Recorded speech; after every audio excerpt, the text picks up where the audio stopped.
Bueno, vamos a continuar con nuestro tema de este día. Buenos días a todos. Espero que les haya ido muy bien. Está anunciada una surada aquí en la región, pero creo que hasta ahorita no se ha manifestado por estos lugares.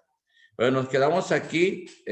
Recuerden que estamos viendo el periodo de José López Portillo y su política económica, que es donde nosotros tenemos que centrarnos. Y ayer nos quedamos aquí donde decía que la estrategia que siguió el gobierno de López Portillo tuvo como base citada la Alianza Popular, Nacional y Democrática para la Producción, que gracias, pues gracias a esta se pudo mantener el control económico del país, junto con políticas de las que imponían los organismos internacionales, como el Fondo Monetario Internacional y el Banco Mundial, aunque fue no de todo correcta para la orientación que este sexenio seguía. Entonces, aquí en cuestiones de política y economía van muy de la mano. Nosotros no podemos hablar de política sin hablar de economía y no podemos hablar de economía sin hablar de política, ¿verdad? Porque el ser por naturaleza se relaciona con los demás y ya se dice desde la antigüedad, ¿no? Que eso lleva al hombre a que pueda desarrollarse y pueda hacer algunas cosas en favor de los demás. Entonces, aquí lo que trataba, en este caso, López Portillo era, bueno, de ayudar al pueblo, de hacerlo crecer y que fuera hacia adelante. ¿Cuál fue el buen problema? Que dice que la correcta orientación económica seguida en el sexenio no fue muy buena. Y entonces, pues aquí van a empezar los declives para la economía mexicana, que desde sexenios atrás, pues no se ha podido levantar. Entonces, pues yo creo que aquí más bien es saber y entender el por qué nuestra economía hoy en día está así. Pero también se nos dice que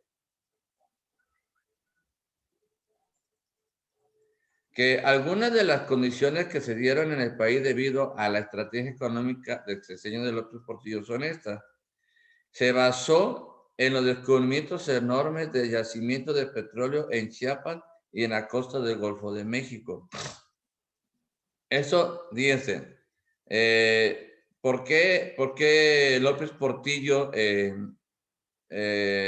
empieza la explotación? Porque sabía que México es un país rico en petróleo, por eso se le llama el oro negro.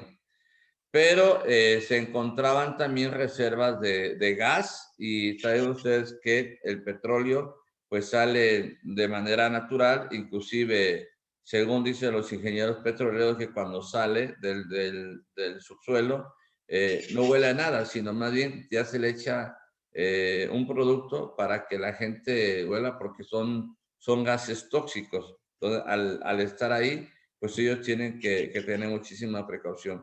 O sea, el gas que nosotros tenemos en nuestra casa y que huele horrible no es el que viene de manera natural. El gas en sí no tiene ningún olor. Yo tuve la oportunidad de estar en Números, aquí por Perote, más bien pertenece al estado de Puebla, pero está muy cerca de Perote y los trabajadores son de Perote.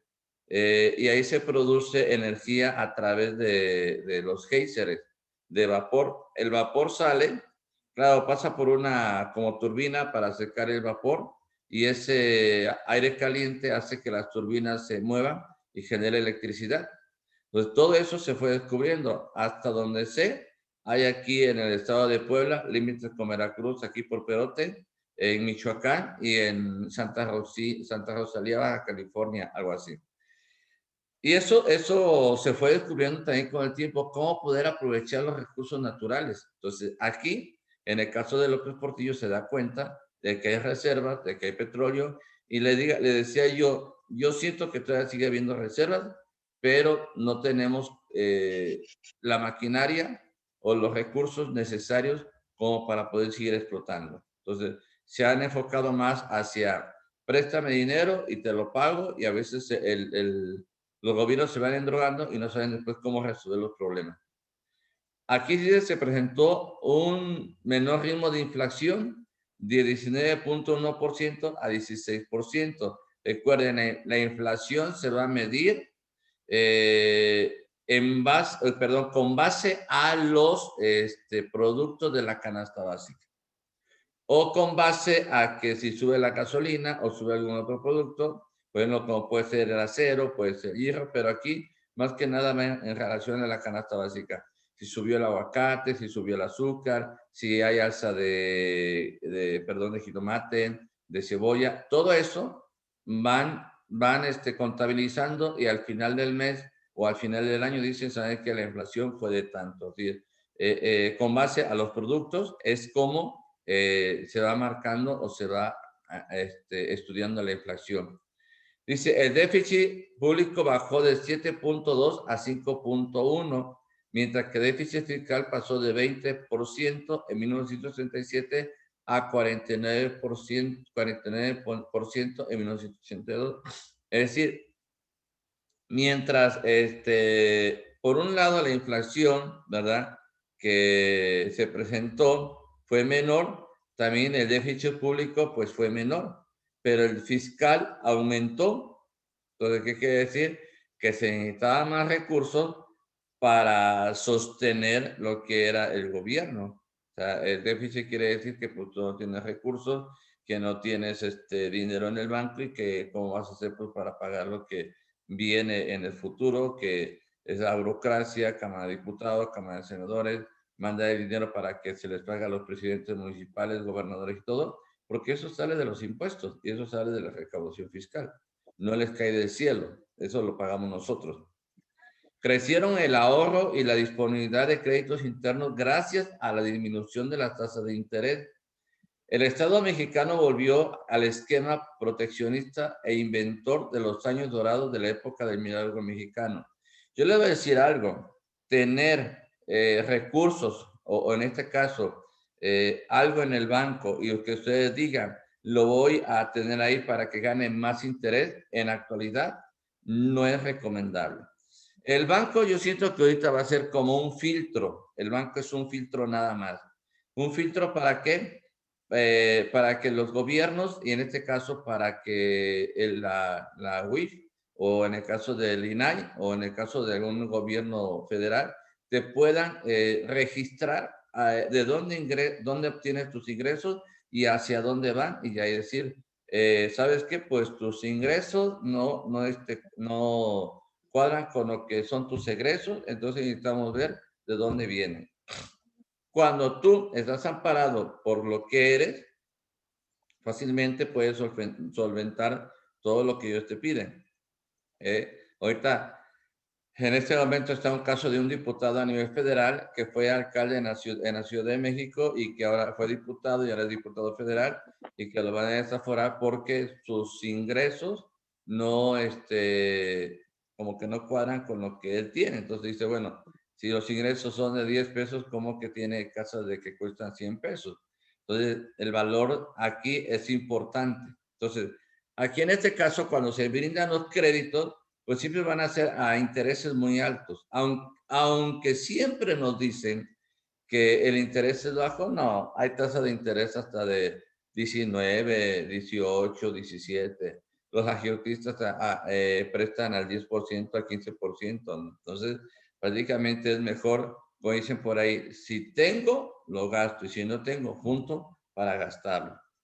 Claro, que a veces sirve para que tú vayas haciendo un historial y el día de mañana tú quieras adquirir un bien inmueble o lo que tú vayas a hacer, pues ya tienes un historial y dices, bueno, este cliente es bueno porque pues tiene una cuenta bancaria, tiene una tarjeta de crédito, dependiendo para qué lo quieras usar tú en el futuro. Ahí es cuando tú empiezas a ser un buen administrador de los recursos que tienes. Pero entonces aquí dice, bueno, se bajan los intereses, la tasa de interés dice aquí, hay disponibilidad, pero también porque se llama los años dorados de Milagro Mexicano. ¿Cuál fue el Milagro Mexicano? Que encontraron petróleo, el petróleo ya estaba. Es como yo le decía del 24, la vacuna ya está, no es un regalo, es obligación del Estado velar por la salud de los mexicanos y se acabó. O sea, aquí no hay vuelta de hoja. Aquí tenemos que ser muy concretos. A veces así como que se habla muy bonito y se dicen muchas cosas cuando las cosas las marca la ley y la ley es donde nos va defendiendo. Dice, se propuso elevar la reserva de divisas de 845 millones de dólares y el índice de precios pasó de 17 a 19% en 1968 y en 1980. Fíjense, se van a elevar la reserva de divisas, es decir, vamos a ahorrar, pero lo interesante aquí está que no se hace en pesos mexicanos. Todas las reservas van a ser en dólares y todo lo que se compra es en dólares. Hay países que no, dice, si tú me vas a comprar a mí, tú me vas a pagar en yens. O si tú me vas a pagar a mí, me vas a comprar a mí, Unión Europea, tú me vas a pagar en euros. Entonces, ahí es donde van disparando los precios, porque imagínense, si el dólar está a 19 pesos, el euro está a 22 y la libra esterlina ni se diga. Ahora que ya va a ser independiente, imagínense, ni se diga, está mucho más cara pues, que el dólar, que el euro y que otras monedas en el mundo. También dice que la mayor proporción de la inversión pública, 30% fue para el petróleo, petroquímicos, mientras que agricultura, siderurgia, transportes y comunicaciones fueron estrangulados económicamente. Exactamente. Y hoy tenemos las consecuencias supuestamente de esa inversión. ¿Por qué? Porque tenemos refinerías que no están funcionando, tenemos plantas de Pemex que no están funcionando y ahí están las inversiones. Ahí dése una vuelta por Coatzacoalcos, donde había refinerías, pajaritos, todo eso, donde a lo mejor están trabajando en la actualidad, no al 100%, sino están trabajando a una capacidad menor. Y ya ven el problema que hubo sobre una que se compró y que se vendió a sobreprecio y bueno, tantas cosas, ¿no? Pero ahí están las consecuencias de todo esto. O sea, se invierte en el petróleo, pero se estrangula a los demás. Por eso la agricultura ya no avanzó, el transporte tampoco, las comunicaciones atrasadísimas, bueno, todo. Entonces, ¿qué es lo que sucede? Que aquí vemos, ¿verdad? Vemos que esta estrategia del gobierno de López Portillo sobre lo que él quería implantar y proponer no funcionó. Y no funciona porque no se hacen estudios socioeconómicos, no se hacen estudios para cuáles son las estrategias a seguir o qué es lo que nosotros tenemos que hacer. Miren, el mexicano siempre tiende a echarle la culpa al otro y no. O sea, quien tiene un cargo se tiene que preocupar por lo que está haciendo. Quien tiene un cargo tiene que ir más adelante del que está ahí. ¿Y qué sucede? Porque desgraciadamente aquí en la época de López Portillo lo que se hace es tratar de solventar algunas cosas, pero no se hace como se deberían de hacer y de lo que va marcando las necesidades nacionales. Fíjense, ellos se preocupan más por la situación a nivel mundial, cómo podemos resolver el caso más que por la situación que se está viviendo pues, en el país. Ahora, la remuneración salarial descendió en el ingreso nacional. Fíjense, disminuye del 46.6% en el 76 a 40.4% en 1980. O sea, el salario era raquítico. Ustedes, por ejemplo, donde estamos en la zona, yo sé que hay gente que gana, por ejemplo, 100 pesos diarios en jornal o 150 pesos diarios. Claro, cuando a ti te pagan por quincena, pues es mucho, pero en sí el salario que se tiene es muy bajo y en México es muy poco. Por eso están las transnacionales en el país. Dice, vámonos a México, la mano de obra es más barata y nos sale mucho mejor. Yo le mando todo, me maquila, me llega el producto y lo vendo al doble, al triple, lo que sea. Por ejemplo, las grandes marcas en el mundo no crean que lo producen en su país de origen. No, ahí ya mandan las etiquetas. Y las etiquetas nada más se las pegan y dicen, no, Made in Estados Unidos, Made in China, Made in no sé dónde, pero prácticamente se hace en México, pero se manda al extranjero. Y entonces, ¿qué es lo que pasa? Que el producto sube. Claro, sube porque está registrado la marca de renombre, pero lo que se ha decir es que la verdad, las marcas, nada son marcas porque el mismo ciudadano o el habitante de este mundo las ha hecho creer. pero en sí no son nada importante. Fíjense que yo luego me pongo a ver algunas revistas, ¿no? O videos, ¿no? Cuando tú ves algo y dices, por ejemplo, la esposa del presidente Joe Biden que usó un vestido color tal y de Oscar, del fulano, y aquí y allá, ¿no? Entonces, dices, o sea, un vestido así como que cualquier modista o modista aquí te lo puede hacer en México. O el traje que usó tal mandatario fue de dónde. O sea, aquí puedes encontrar un traje hasta de 1,500 pesos y se te ve muy bien. O sea, no necesitas ni gastar ni 22,000 pesos ni 32,000 pesos para andarlos cargando, sino depende aquí del porte de cada quien, porque yo conozco mucha gente que puede usar ropa carísima que ni se le ve bien, pero hay gente que usa ropa de la más barata que hay y se le ve muy bien. ¿Mm? Entonces, aquí fíjense cómo el salario va a descender y el salario es raquítico. Entonces, ¿qué es lo que sucede? Pues que el mexicano aprendió a vivir con eso nada más. Entonces, ahora, fíjense, ahora que ha venido el cambio del salario, que no nada más es un tanto por ciento, sino ya se sube más, del 10, del 15, dicen, ahora sí se está trabajando de manera real. No, esto ya viene de atrás. O sea, buscando la manera de cómo México puede igualar su salario a lo que está en la periferia. Creo que dijimos que la periferia son los países que están alrededor. Entonces, en los países que están alrededor de México, ¿cómo están trabajando el salario y cómo lo tenemos que implementar? El actual presidente no lo hace. Ese viene de atrás. Y lo hace porque está el Tratado de Libre Comercio y ahí hay un apartadito donde el salario del trabajador se tenía que mejorar. ¿Y eso lo hace quién? Desde Salinas de Gortari, Vicente Fox, Calderón, Enrique Peña Nieto, etcétera, etcétera. Y desde atrás viene todo esto. Desde ahora. Esto ya tiene sus antecedentes. Claro que para quien no lee o no está al orden está al día de la política, pues dice, no, pues sí, lo que me dicen es cierto, ¿no? Después dice aquí, la mayor proporción de inversión pública, 30% fue para el petróleo, la petroquímica, mientras que la agricultura y el transporte y comunicación fueron estrangulados económicamente, como ya se decía, ¿verdad? La remuneración salarial en el ingreso nacional disminuyó del 46, ahí está arriba otra vez. ¿Qué es lo que se buscaba aquí? El crecimiento dependió más de los mercados financieros y un solo sector que fue el petróleo.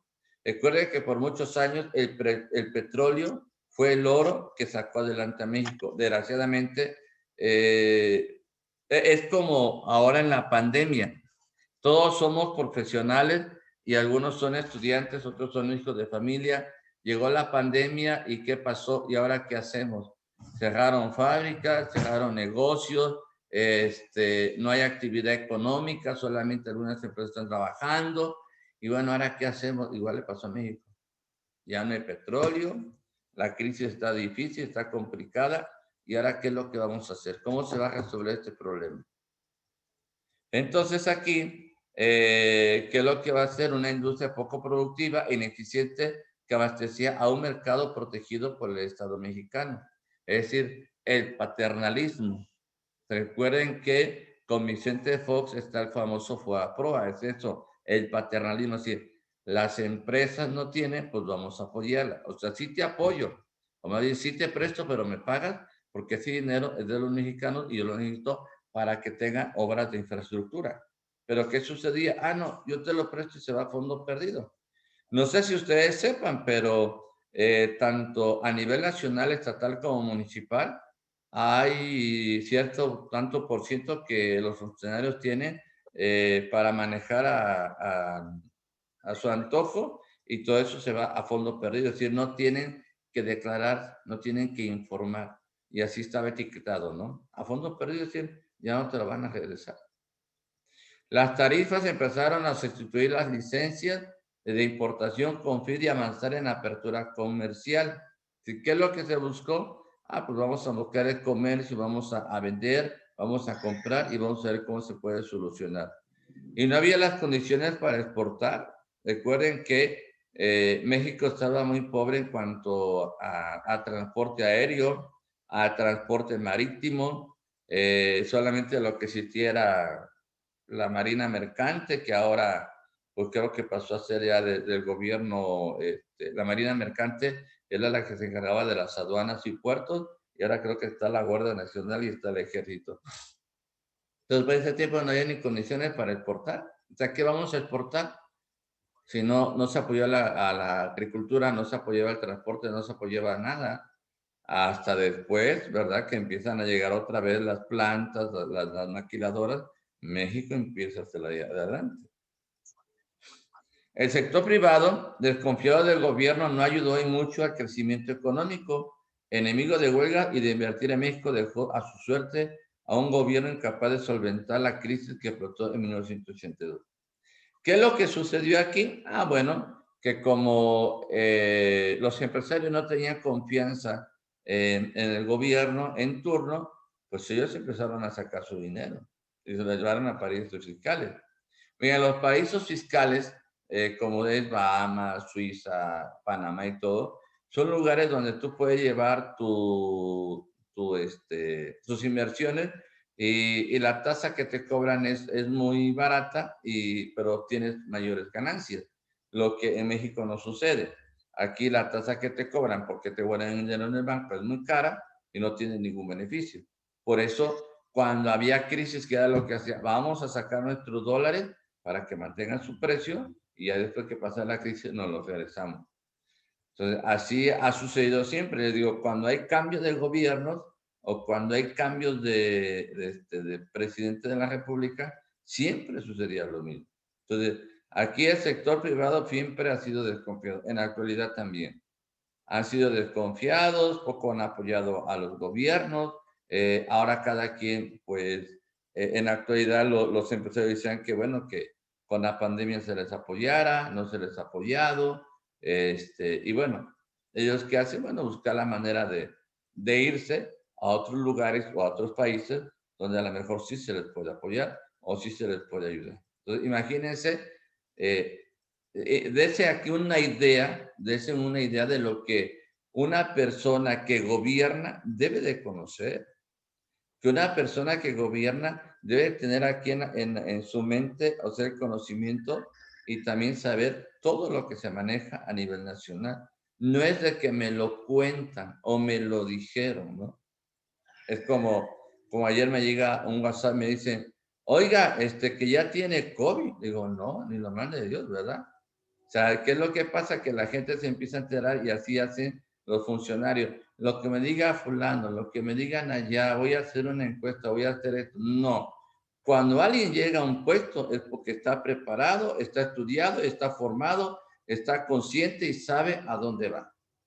No es como, hagan de cuenta, le dicen a un marinero, ¿sabes qué? Pues ahí está el barco, ahora te lo vamos a entregar, tú eres el encargado, pero va a decir el marinero, pero es que yo no me preparé para ser el capitán y manejar un barco, yo me preparé para la maquinaria o a lo mejor estoy en el departamento de cocina. O sea, esa es la gran diferencia que a veces sucede en los países. Entonces, ¿qué es lo que pasó aquí? Que dejaron al gobierno. Voy a ir a apagar el agua, no. El agua, porque quiero ir a apagar el mañana.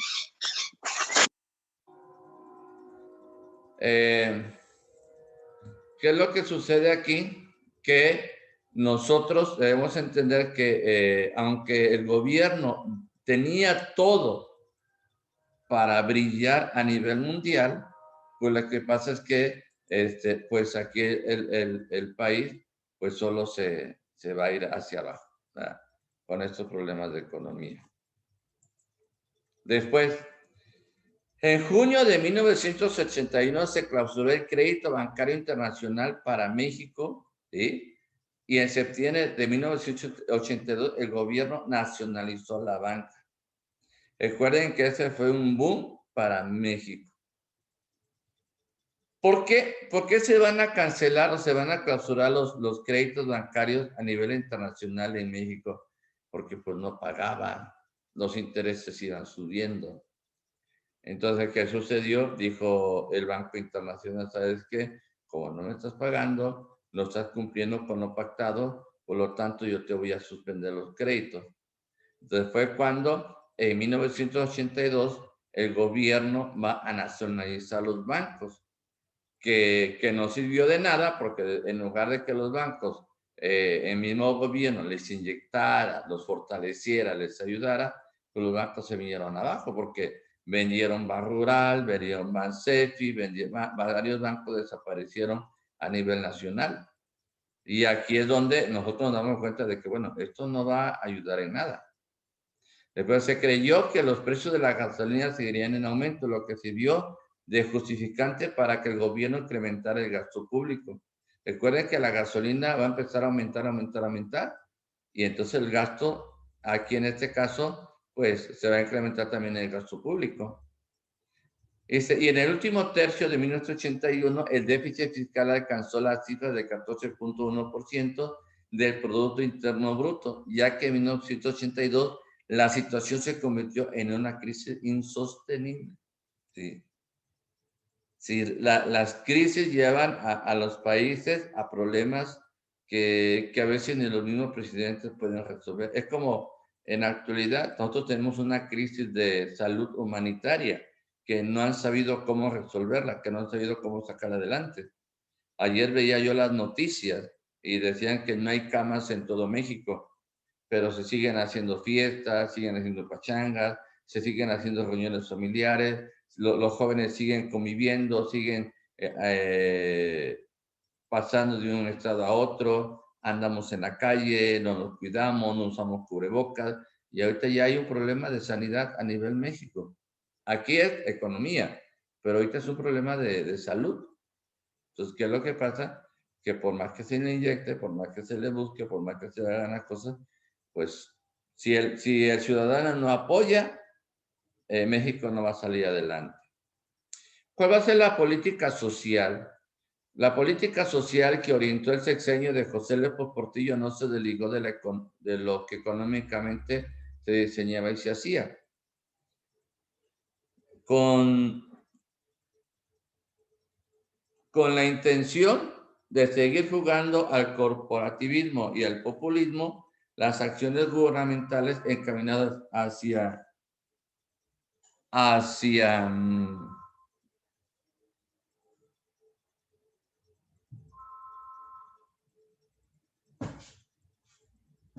propiciar mayores prestaciones para los trabajadores, pero por la vía de la contratación colectiva, es decir, se ofrecían algunas mejoras en sus condiciones de vida con la condición de que mantuvieran su nexo con el gobierno que se abastecía del bienestar. Fíjense, el corporativismo y el populismo son algo que no ayudan en las economías en un país. ¿Por qué no ayudan? Porque en este caso, quienes son beneficiados son algunos cuantos. Ahí dice, a propiciar prestaciones para los trabajadores. Las prestaciones llegaban a los trabajadores. El jefe sindical se hacía los trámites para que los trabajadores de la empresa salieran beneficiados. El contrato colectivo se ayudaba a los trabajadores. Porque hasta donde yo tengo conocimiento, hay líderes que se volvieron ricos y lo tienen todo a través de esto, de que se van buscando dirigencias, van buscando cómo acomodarse, cómo apoyarse y cómo hacerse de recursos, pero en sí no va a ayudar, solamente va a ayudar, en este caso, al gobierno con el dirigente sindical para que calme a sus trabajadores. Para eso sirve nada más el cooperativismo. No sirve para otra cosa. O sea, ¿saben qué? El gobierno está pidiendo esto, pues hay que apoyarlo. Y en aquel tiempo, como por muchos años había un partido gobernante, pues en este caso, pues el problema era mayor, porque decía, él nos da, tenemos que apoyarlo. Pero cuando viene el problema de que llega otro partido al gobierno, entonces empiezan ahí los problemitas entre quienes dirigían los sindicatos y los mismos trabajadores. Ahora, el populismo pues es lo que en este caso, un ejemplo claro es el de Chávez en Venezuela, y que prácticamente México como que se está, eh, como que lo tenemos aquí muy cerca, muy activado, ¿no? Entonces, dice aquí que mejoras condiciones de vida, ¿verdad? Condiciones de, mantuvieron un nexo con el gobierno que los abastecía de bienestar y no es cierto.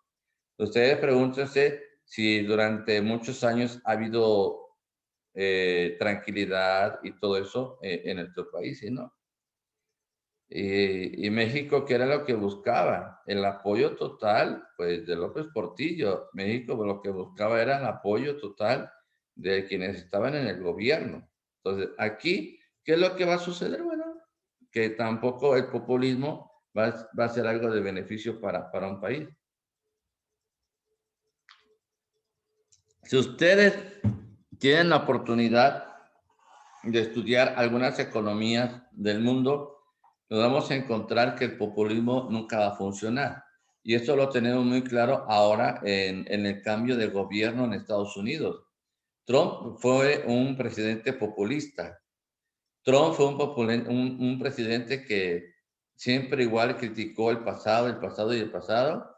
Y bueno, eso no le ayudó y en la actualidad pues ya tiene problemas porque mucha gente de la que apoyó a Trump no le gustó quien llegó a la presidencia y desgraciadamente tanto en la Cámara Baja como en la Cámara Alta los demócratas tienen mayoría, que más que los republicanos, los demócratas tienen mayoría. Y claro, creo que en la de senadores están el 50 y el 50. Y Kamala Harris, que es la vicepresidenta, ella puede tomar la decisión de decir, pues tiene voz y voto y decir si se va con los republicanos o se queda con los demócratas. Pero sabemos que, bueno, siempre se apoya a este caso al presidente que está en turno. Entonces, fíjense cómo las políticas a veces tienen que ser muy centradas, tienen que tener un objetivo, cuáles son sus metas, cuáles son sus estrategias, hacia dónde quieren llegar, qué es lo que pretende un gobierno, qué es lo que pretende un presidente, porque si en este caso quien lleva una empresa no entiende lo que está trabajando, lo que está haciendo, por eso esas empresas van a la quiebra. Y hablar de esto abarca en todos los ambientes, ¿eh? En todos los ambientes. Aquí estamos viendo el gobierno federal. Ahora, a pesar de todo, se siguió una política de tope salarial de tal forma que para 1977 el poder adquisitivo del salario era bajo. Esto generó diversos movimientos sociales como el Sindicato de Trabajadores de la Universidad Nacional Autónoma de México. En ese tiempo, como en los 60, las demandas recibieron represión. Como respuesta, pues los huelguistas fueron desalojados de la UNAM de forma violenta. Empiezan los problemas sociales. Empiezan ahora sí los sindicatos a alzar la voz. Empiezan los sindicatos a ya no querer apoyar al presidente en turno. Empiezan los sindicatos a quejarse. Empiezan los sindicatos a decir, lo que estamos ganando no nos ayuda para subsistir. Claro, que allá luego dicen que uno puede vivir con 2,000, con 3,000 pesos. No, no se puede vivir con eso, la verdad. Vives con lo elemental. Y si quieres vivir mejor, pues andan buscándole por otro lado para obtener más recursos. Y ahora así se la llevan muchos padres de familia y muchas madres de familia, apoyándose el uno al otro para sacar a los hijos adelante.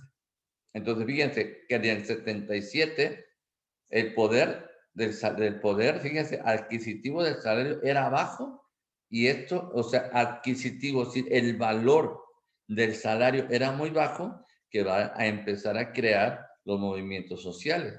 Entonces, imagínense, del 77 al 2021, quiere decir que hay un antecedente del por qué se crean estos movimientos, por qué se van desarrollando. O sea, no es porque nacieron de la nada y ya, sino porque había un problema, había una consecuencia y los sindicatos buscaban un objetivo. Claro, que cuando en México se unen, agarran fuerza, pero van defendiendo sus derechos. Entonces, aquí porque ya ellos empiezan a quejar, porque ya no hay apoyo del federal y el pueblo se empieza a quejar y empieza la lucha. Entonces, ahí es donde ya el pueblo se empieza a manifestar, ¿va? Yo le decía, el corporativismo o el populismo no son buenos, pero aquí también si en este caso no hay un líder que manipula a todos, es bueno. Pero si ya hay un líder y que miren, ¿sabe? Solamente con una persona vamos a hablar y ella que vaya, pues ya es cuando se empieza a transgiversar todo, a manejar de una manera diferente todo, y bueno, convencen a la persona que va a que calme a su grupo y a sus seguidores para que no haya problema. Cabe recordar que en 1974 nació el Sindicato de Personal Académico de la UNAM, ¿sí? Como parte de los movimientos sociales que surgieron en México.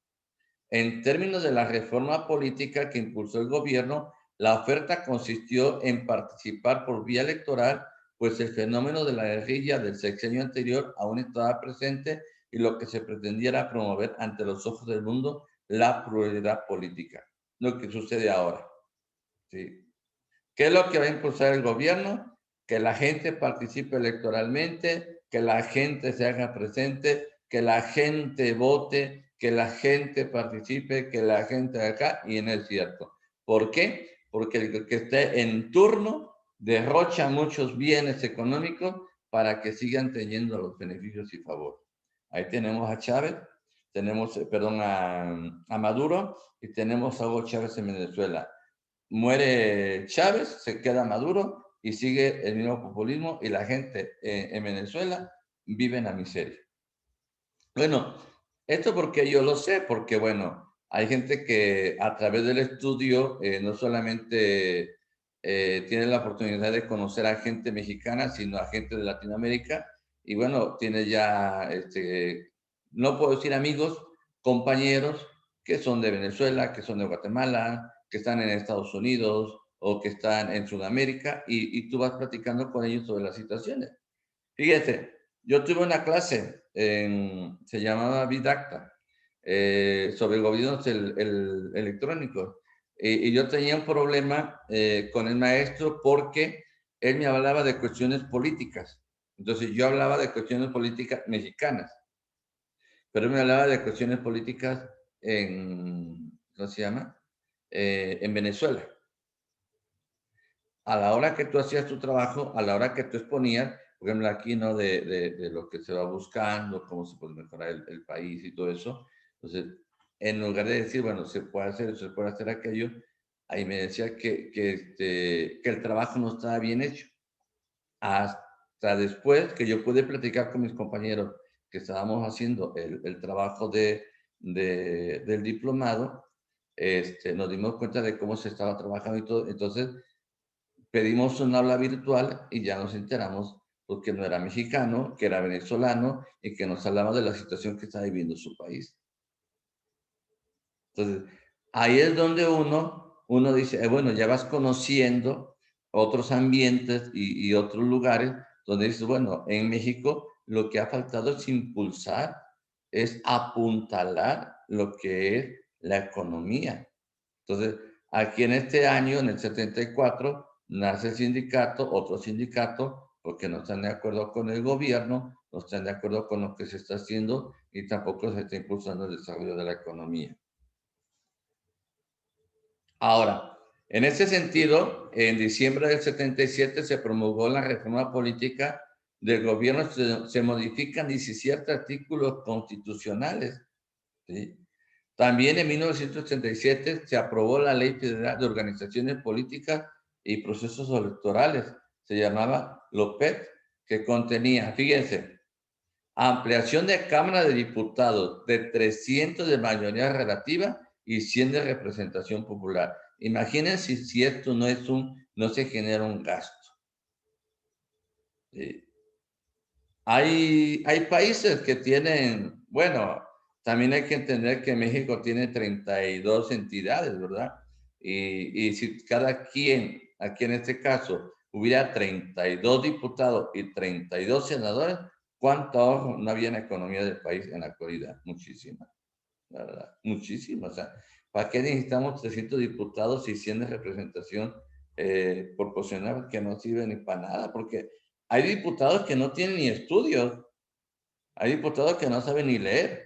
Hay diputados que no conocen ni la constitución política de los Estados Unidos mexicanos. Tú a un diputado, háblale ahorita de una reforma fiscal o de las cosas fiscales, no sabe nada, no sabe, no está preparado. ¿Sí? ¿Y qué sucede? Que pues tienen asesores y como ganan bien. Ahora, por ejemplo, para las elecciones que vienen, pues yo creo que hay que lanzarse para algo de la política, porque imagínense, Paquita la del barrio se va a lanzar para diputada, imagínense que va a saber Paquita la del barrio de política, nada. Es como Carmen Salinas cuando fue o es diputada ahorita, o sea, ¿qué va a saber de política? Nada. O los actores que están ahorita en la Cámara de Diputados, ¿qué van a hacer de política? Nada. O sea, la política se va haciendo y te tienes que ir formando. Si ustedes van y los entrevistan, no saben. Y solo se quedan. Porque lo que van buscando ellos nada más es hacerse de recursos, salir de pobres, tener asegurado un futuro económico y olvidarse de todo el mundo. O sea, ya consiguieron lo que querían, pues ahora nos vamos a descansar. Otorgamiento de 2 tipos de registro para nuevos partidos, condicionado y definitivo. Uso de los medios de comunicación para todos los partidos en registro, la Comisión Federal Electoral los va a supervisar. Ustedes saben que antiguamente se pagaba a las estaciones de radio por promocionar algún partido político o por promocionar al gobierno federal. Ahora no. Con la reforma, ellos tienen que dar un tiempo y si no lo respetan, los multan. O sea, al día no sé cuántas horas deben de ser, pero tienen que estar transmitiendo. ¿Eso en dónde vino? En la merma, porque las empresas, ese tiempo que se puede vender a otros negocios, pues ya no se puede hacer porque ya le quitaban 1 hora y 2 horas, y para una empresa, pues es dinero. Pero aquí dijeron, no, ahora los medios de comunicación, ¿verdad? Van a dar su tiempo. Registro legal de asociaciones políticas. Participación electoral mediante coaliciones. Es decir, ahí ya se pueden hacer grupos. Es una reforma de la ley de 1977. Y dice ahí se van a modificar. En este caso, en los procesos electorales. Antes no se podían hacer coaliciones. Ahora ya se pueden hacer.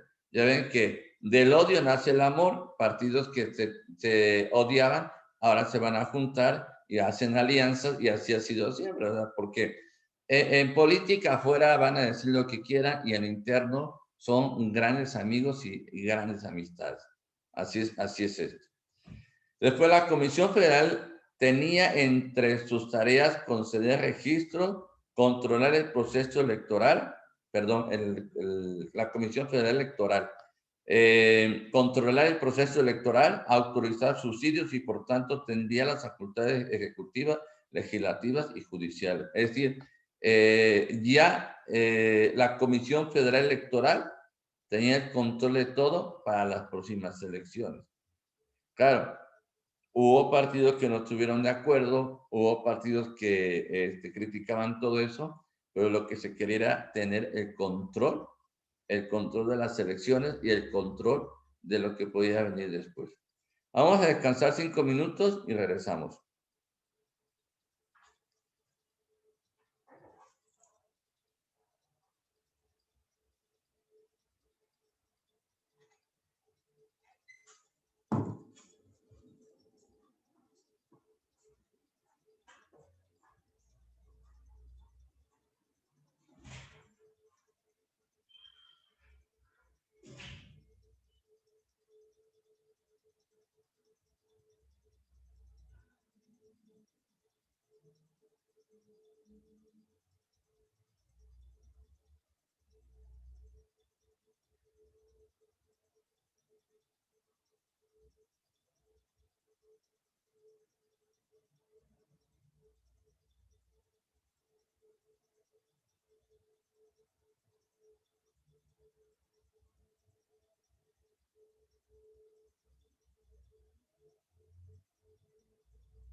Continuamos, jóvenes.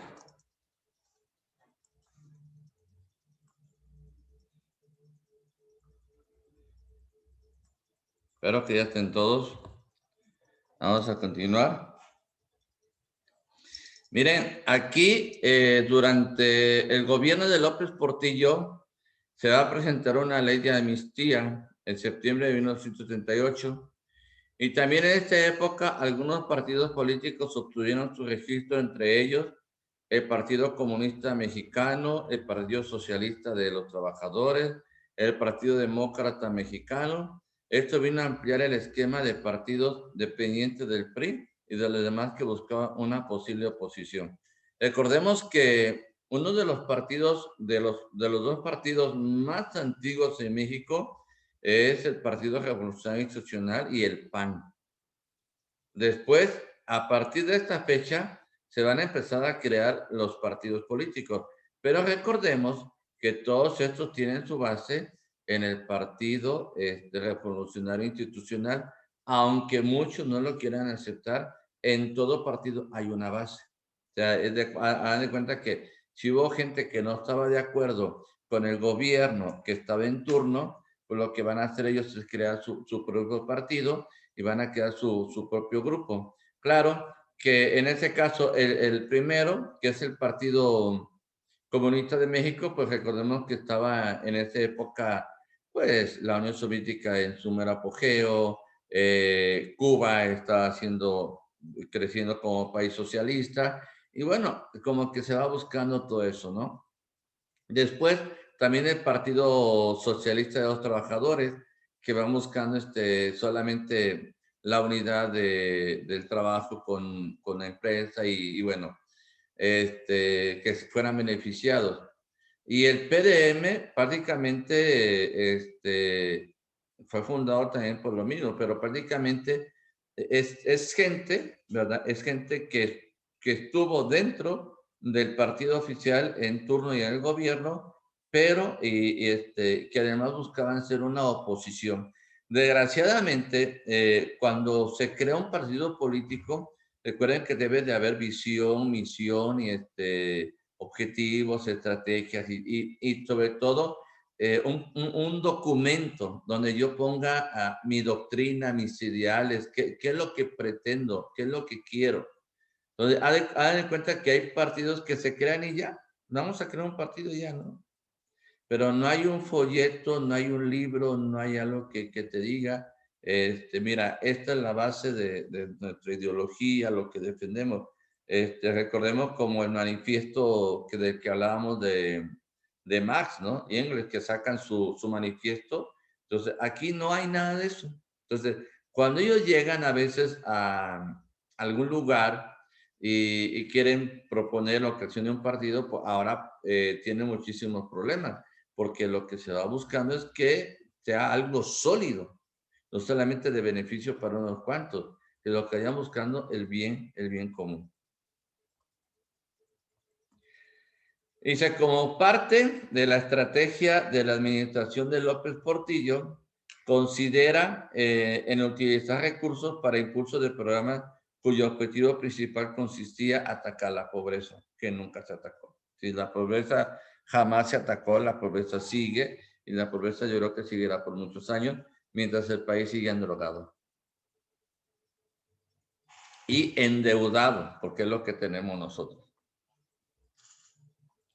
De esta manera, el 21 de enero del 77 surgió el Plan Nacional para Zonas Deprimidas y Grupos Marginados, el famoso Coplamar, que después desapareció también, que era administrado, permítame, jóvenes.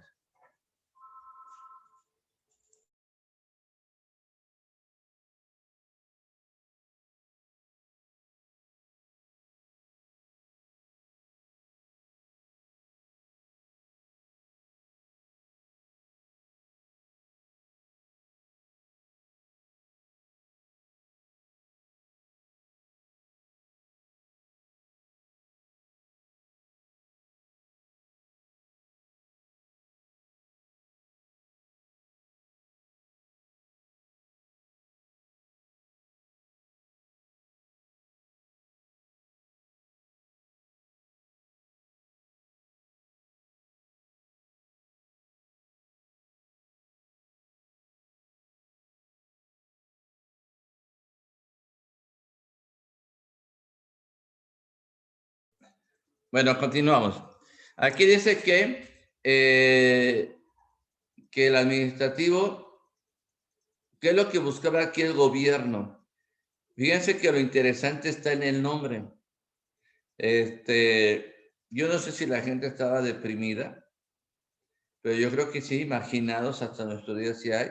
Ustedes saben que aquí hay que buscar las palabras propias y adecuadas como para crear algo, porque cuando se habla de depresión es la persona que no le encuentra sentido a su vida, que ya le buscó muchas maneras para resolverla, es la persona que ya piensa en suicidarse, ha perdido todas las esperanzas. Entonces, cuando yo estaba viendo esto, decía, en México tenemos zonas deprimidas. Pues la verdad no creo. Allá en el 77 no creo, más bien había mucho marginado que no tenían educación, no había formación, no había escuela, no había producción de nada. Pero aquí cuando yo creo que hicieron esto de zonas deprimidas y marginadas, quien lo hizo no sabía ni qué era la depresión.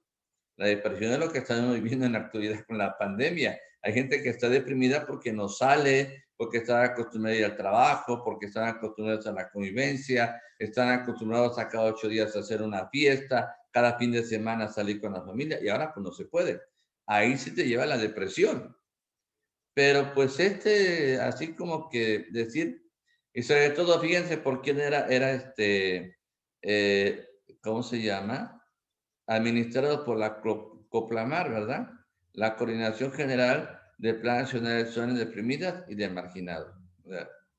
Se crea nada más como para salir del paso, pero en sí, hasta los conceptos son erróneos en este tipo de creación de este plan nacional. Y es un plan nacional, ¿eh?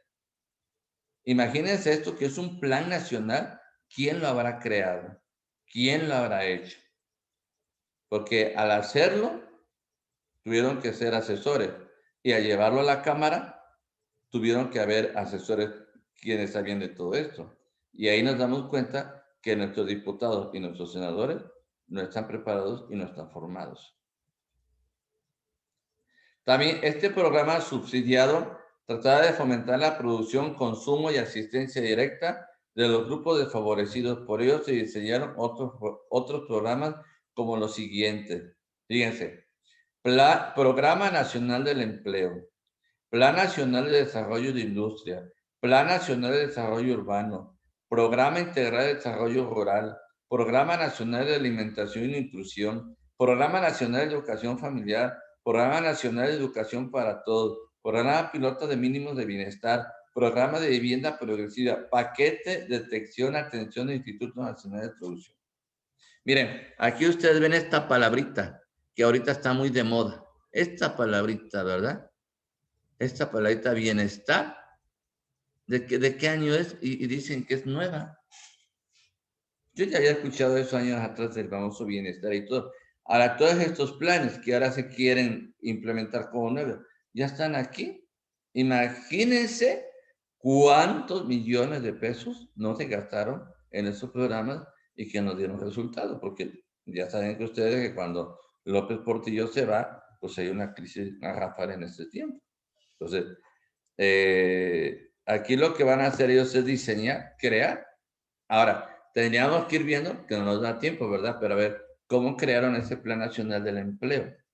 Y que hasta antes de la pandemia siempre había las jornadas nacionales del empleo y que se hacían a nivel nacional, estatal, municipal, regional, y donde todas las empresas se conjugan y llegan y empiezan a contratar al personal para lo que se necesita, se quiere.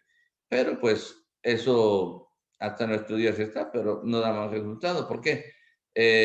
A veces hay gente que quiere trabajo, quiere ¿cómo se llama? Desarrollarse en alguna empresa y te empiezan a poner ciertas condiciones que necesitan 5 años de experiencia en lo laboral y que necesitan tantas cosas. Entonces, la persona se desanima y esas jornadas, pues a veces no funcionan.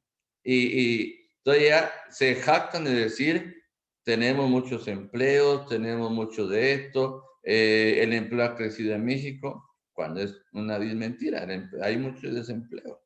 Ustedes vean en la calle que hay gente vendiendo de manera informal algunos productos. Por mencionar algunos de los programas que tenemos aquí. Dice, aunado a lo anterior, se amplió en áreas más pobres del país mediante la subcontratación de los servicios del IMSS. Se diseñó y se implementó el Plan Global de Desarrollo 1980-82. La política social ponía especial énfasis en la creación de empleos, aunque básicamente las baterías estaban enfocadas al empleo temporal y en consecución de mínimos de bienestar, aunque la migración siguió su tendencia al alza, es cierto. Imagínense cuántas clínicas del IMSS hicieron en todo el país y que ahorita no están ocupadas. Pero sin embargo, en los archivos de economía y de la nación aparece que se crearon varias clínicas con el Coplamar, se crearon muchísimas clínicas a nivel rural, pero que no están funcionando. Estaban ahí, pero no había doctor. Estaban ahí, pero no había una enfermera.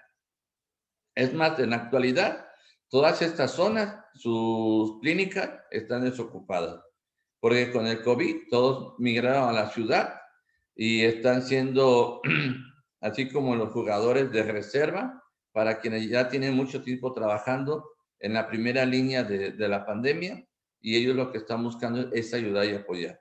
Pero aquí, fíjense, se pone énfasis en la creación de empleos, pero solamente temporal. ¿Por qué temporal?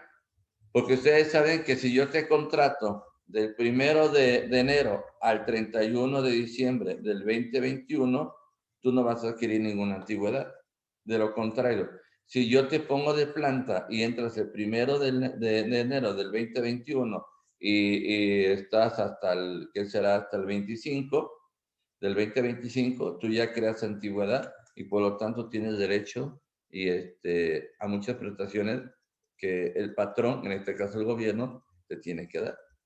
¿Ustedes por qué creen que cuando se da la reforma de las pensiones, muchísimos maestros, muchísimos de PEMER, muchísima gente del Instituto Mexicano, o sea, todo lo que eran burócratas o estaban en el gobierno, empezaron a tramitar su liquidación por esto. Porque ahora los contratos que se tienen, al igual que en el 80 y 82, ahora también nomás son temporales. Hay muchísima gente que... Yo conocí a uno de Comisión Federal de Electricidad, que yo estuve ahí 2 años o 1 año, y él llevaba como 6 años y no le podían dar base. Y cada año le tenía que firmar su renuncia el 31 de diciembre y el 1 de enero lo daban de alta otra vez, con todas las prestaciones, hasta que después de mucho tiempo le dieron su base, porque eso no le conviene a la Comisión Federal de Electricidad. En este caso trabajaba para la Comisión Federal de Electricidad, pero así podemos decir de PEMED, Instituto Mexicano de Seguro Social, o en ese caso de la educación. Como consecuencia de la situación que se vivió en el país durante el sexenio de López Portillo, acrecentó el malestar social no solo de las clases populares y medias, sino incluso de la empresarial. Se había generado una incertidumbre que reflejaba en todos ámbitos social, cultural, pero sobre todo en lo económico.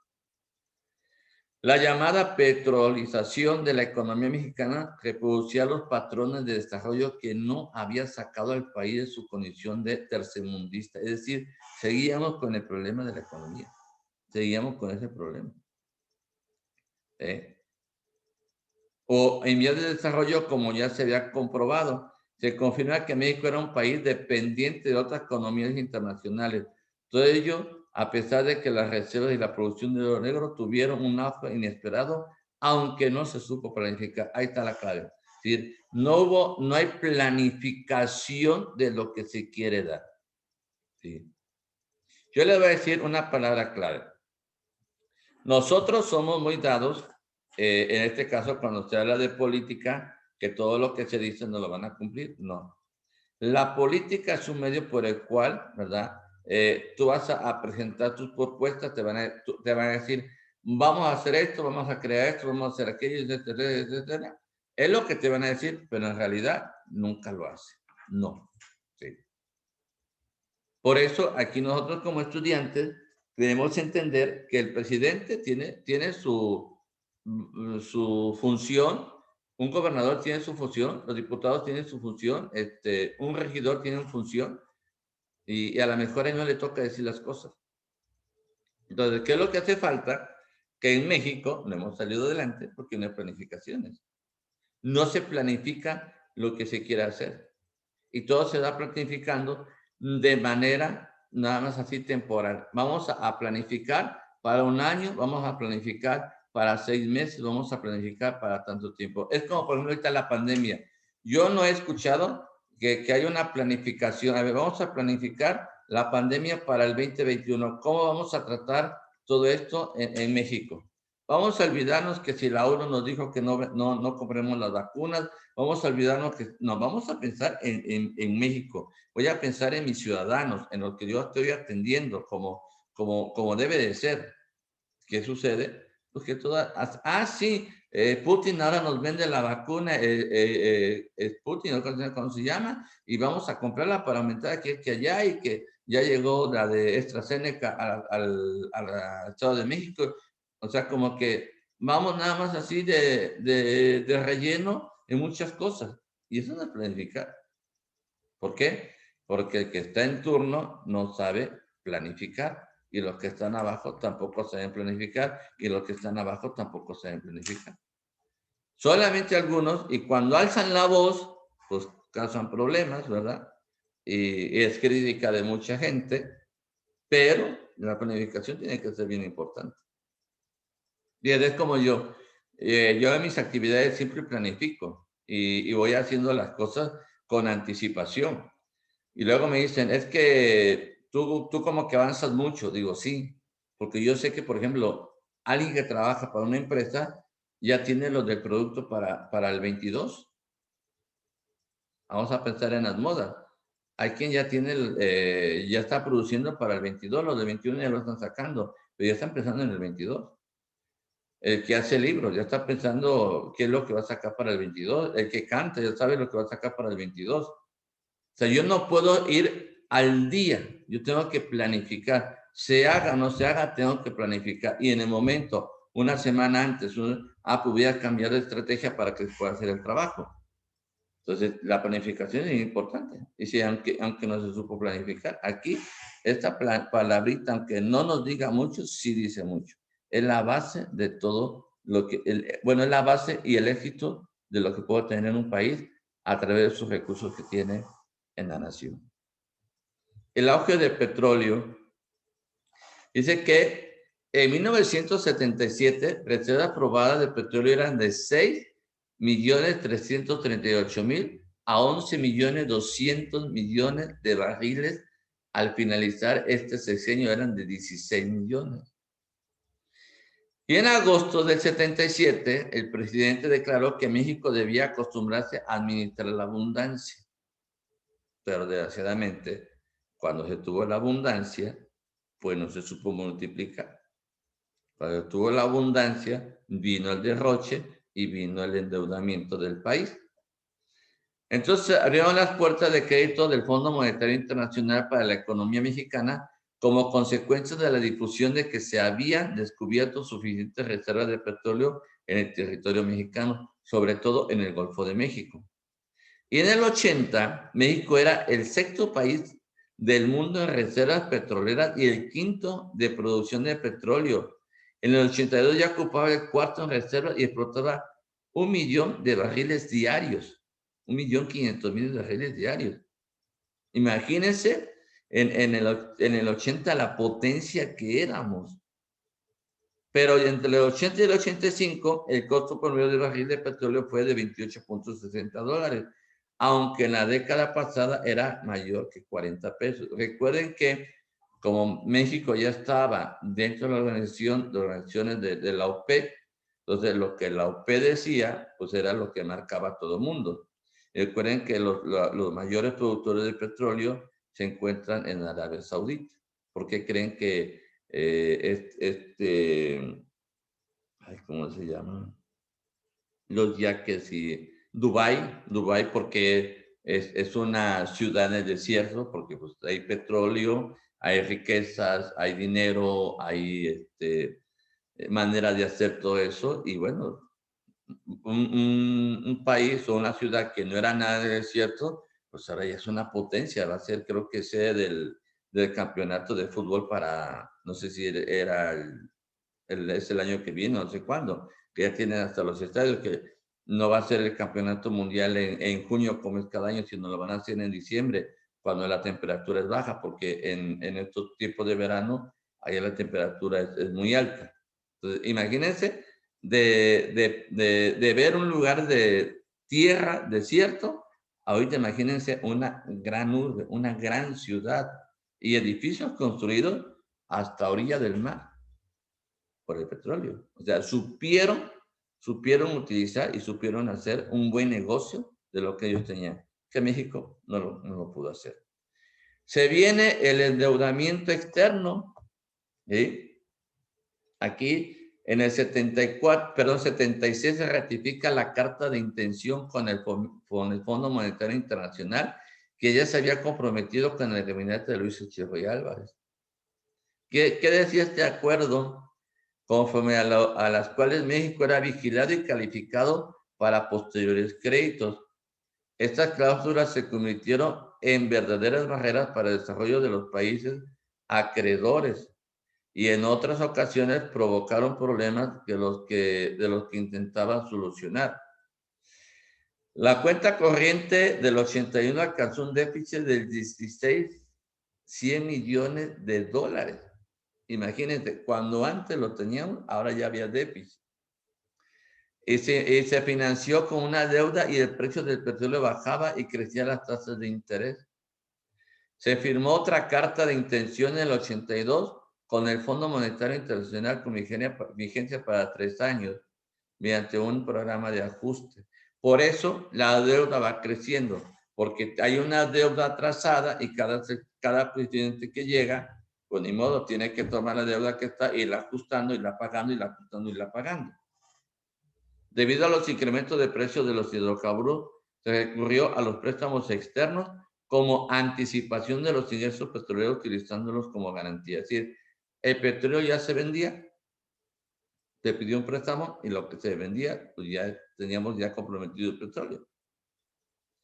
En el 78 se intentaba ingresar al Acuerdo General de Aranceles y Comercio, que es el famoso GATT, por sus siglas en inglés.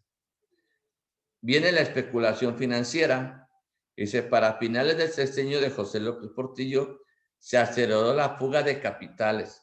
Se generó la crisis de la deuda. Se incrementó el control de cambio del peso frente al dólar generalizado. Se tomó la decisión de nacionalizar la banca.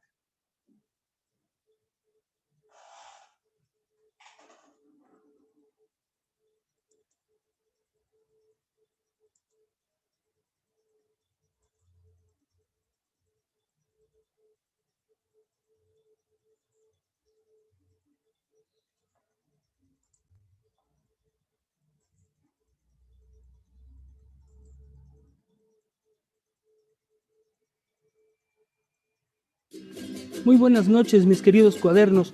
Ya estamos aquí nuevamente en Tragicomedia Mexicana. Este es el programa final de esta serie que hemos hecho basada en mis libros Tragicomedia Mexicana, que narran la vida en México de 1940 a 1994. En esta ocasión, la última, nos tocará enfrentarnos a los sexenios que van de 1976 a 1982, del 82 al 88 y del 88 al 94. Prepárense pues porque la cosa viene fuertecita. ¿Recuerda usted cuando murió Colón?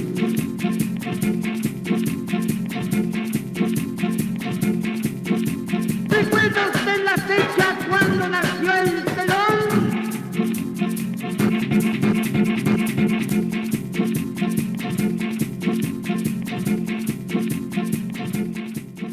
Después de los horrores de los últimos años de Luis Echeverría, cuando José López Portillo llegó a la presidencia de México, se le vio casi como un salvador.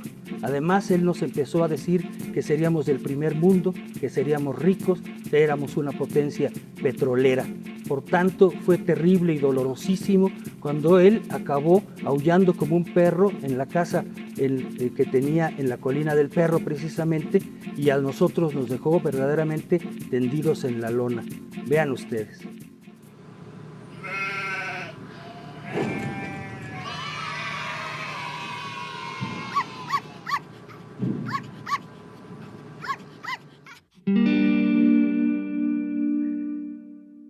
José López Portillo se presentaba como un hombre de muchos talentos. Era abogado, catedrático, escritor, filósofo, pintor, jinete, tenista, karatista, boxeador, atleta y gimnasta, además de nieto del muy regular porfirista y homónimo escritor. Ya presidente, primero anunció que el panorama de devaluación, inflación, desempleo, rumores y desconfianza constituía condiciones críticas, casi histéricas, por lo que pidió una tregua y sorprendió a todos cuando se soltó a llorar por la suerte de los desposeídos. Para atajar a Echeverría, que pretendía gobernar a través de él, puso a Jesús Reyes Heroles como secretario de Gobernación, quien mandó a don Luis como embajador en las Islas Fidji, y para compensar le pidió a Díaz Ordaz que aceptara la embajada de España, con la que apenas se habían reiniciado las relaciones. Pero, sin aviso, don Gustavito un día se aburrió y dejó tirada la chamba. Don José también desató su nepotismo y cuatachismo al dar puestos importantes a su hijo José Ramón, a sus hermanos Guillermo y Margarita, a su viejo amigo Arturo Durazo, a su alumno Miguel de la Madrid y a su amante Rosa Luz Alegría.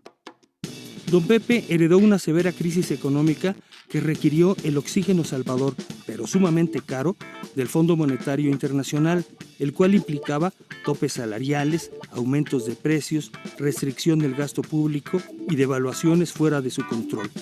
La economía ya no se dirigía en Los Pinos, sino en Washington. Pero el sagaz presidente tenía una carta bajo la manga. Su amigo, Jorge Díaz Serrano, aseguraba que México disponía de reservas petroleras por 60,000 millones de barriles. Como si vivía la crisis promovida por los árabes y el petróleo escaseaba, México podía ser una potencia decisiva. Tenemos que acostumbrarnos a administrar la abundancia, decía López Portillo, mientras sometía por la fuerza represiva a todos los sindicatos que protestaron por el tope salarial. Los yacimientos petroleros mexicanos eran reales y los centros financieros internacionales proporcionaron el dinero suficiente para perforar y extraer el oro negro. Los trabajos se hicieron con celeridad y pronto México tuvo los excedentes necesarios para pagar las usureras deudas con el FMI. Ya suenan las arcas, se dijo, pero el dinero del petróleo siempre se quedó entre la gente rica, por lo que López Portillo, a quien se veía como derechista y represor de los pobres, procuró crear programas considerados populistas, como Coplamar, fortaleció a la CONASUPO, autorizó a que algunos sindicatos charros abriesen tiendas barateras y anunció que llevaría a la reforma agraria a sus máximas consecuencias.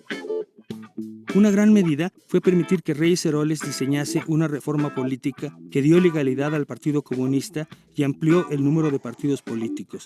Eso sí, por ningún motivo el gobierno cedió el control y la calificación de las elecciones. En tanto, el presidente se divertía poniendo y quitando altos funcionarios por puro capricho, como a Reyes Heroles, que también le había servido. Los cambios en el gabinete colocaron a nueva gente en la posibilidad de llegar a la presidencia, como Miguel de la Madrid y Javier García Paniagua, quienes, con Jorge Díaz Serrano, se volvieron los más visibles suspirantes. Para entonces el auge petrolero era una realidad, por lo que don Pepe quiso conquistar el mundo con un plan mundial de energía. Se sentía poderosísimo, gran estrella internacional, y subestimó las molestias de Estados Unidos, que para nada quería tener un vecino fuerte. Desde mediados de 1979 se reiniciaron las fugas de capital y en 1980, bajo presiones del Fondo Monetario Internacional, se impuso el impuesto al valor agregado, o IVA, supuestamente para abatir la inflación. Por esas épocas ya se decía que la economía mexicana estaba sobrecalentada. En 1981 vino el desastre cuando cayeron los precios del petróleo, lo que aumentó la deuda externa. Aumentó el déficit comercial, las exportaciones se desplomaron y la fuga de capitales adquirió proporciones escandalosas. Después aumentaron las tasas bancarias internacionales. Crecían los rumores de una devaluación. Los problemas económicos ya eran indetenibles. La fuga de capitales se incrementaba y todo se dolarizaba.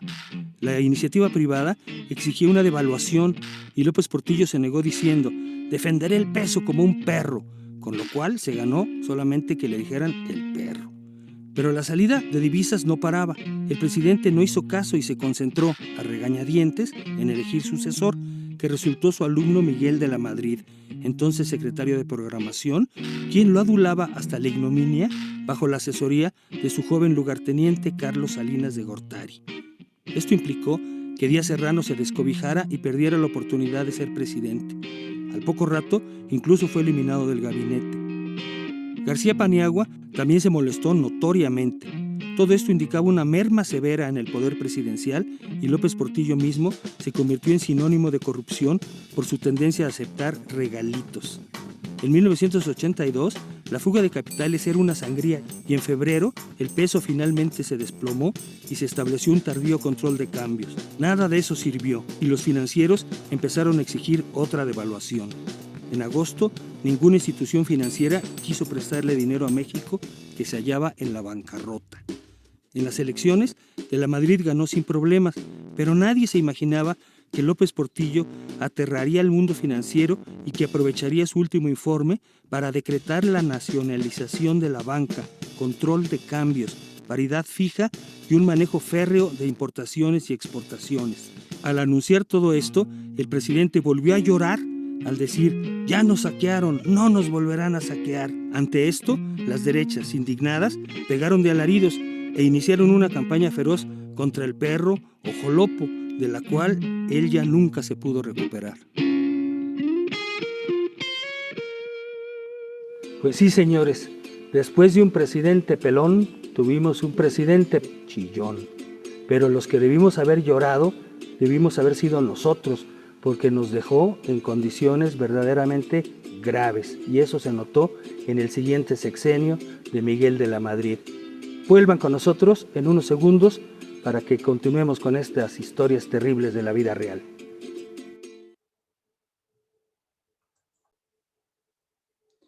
Bueno, jóvenes, hasta aquí dejamos la clase. Y ya terminamos.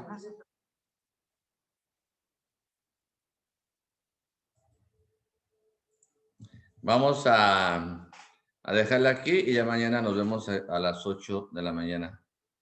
Que descansen. Bonito día. Y profe, gracias. Hasta luego. Hasta mañana, profe. Buen día.